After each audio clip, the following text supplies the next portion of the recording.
来看英国伦敦的北部有一栋大楼，顶悬画一寡青色线条，因为伫这栋大楼头前有一丛无叶仔的树仔，所以看起来就亲像这丛树仔发真侪叶仔，真有生命力。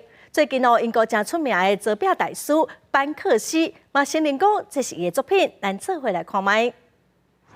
这丛这个那树身甲树枝的树仔，怎么有了青色？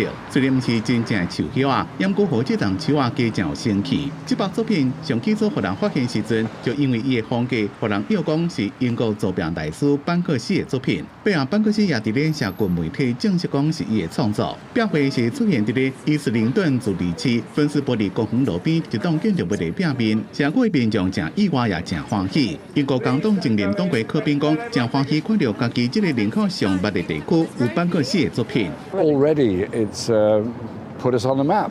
Finsbury Park has got a Banksy. 捌伫咧 BBC 第4台主持过班克西故事节目的主持人皮克讲，建筑的白色画壁顶头喷着真侪青色，甲伊斯灵顿议会标志的色水同款，而且这区也是绿化上少的区。 This has got a very strong eco message, like the person in the stencil.